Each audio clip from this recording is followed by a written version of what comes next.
Sarah Huckabee Sanders, who fiercely defended President Trump as White House press secretary and presided over the end of the daily news briefing, will leave her post at the end of the month, Trump announced Thursday.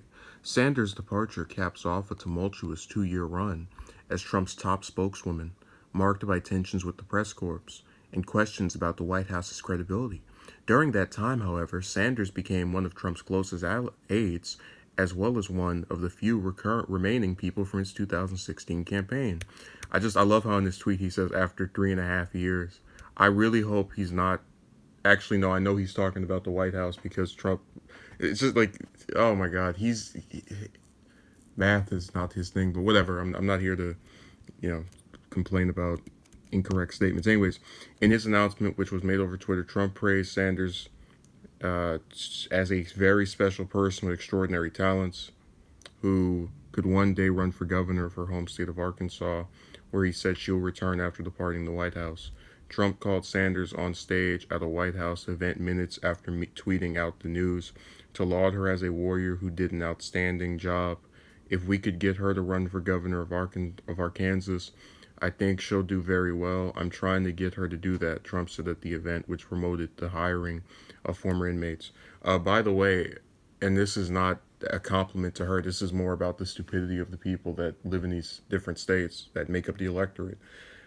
You have a lot of Republicans who just by her being, Trump's little cheerleader, they would vote for her. And that's what's so disturbing, that literally she could say nothing about her actual policy positions. They would just assume, oh, well, you support this person, so you must support that too. It's just, along with the name recognition of her, of the former governor, her father, it's just, it's all the right connections versus actually doing anything on your own. Let's see what else. Did not name a replacement for Sanders, who succeeded Sean Spicer as press secretary. Earlier that she served as Spicer's top deputy in the press office. Yada yada yada. So bottom line is she's out of here. And let's see, broke the decade. Oh, this is good. Broke with decades of tradition by essentially ending daily sessions with reporters from the James S. Brady briefing room.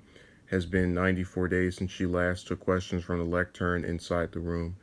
Yeah, that's going to be her legacy, being the press secretary in name only, the one who literally barely showed up to answer any questions. And I guess you have some people who thought that was a blessing in disguise because they don't like seeing her, so they're all, less of the obnoxious fest today. But again, that's your job, to go out there and be the mouthpiece for the president. It doesn't matter who it is. Any president has a press secretary that reiterates their positions and whatnot. But this is another one of those things where, all the people who despise Trump are going to be very, very happy.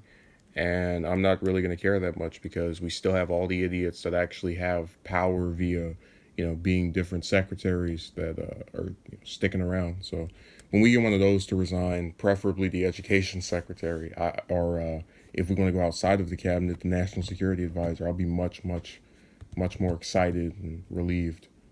But again, that still is likely to mean that the person who replaces them, since it's picked by the same idiot that picked the first one or the one right before, is likely to be just as awful. So whoever replaces her is probably going to become, known synonymously with lying and, bootlicking and all the other, negative attributes of her tenure.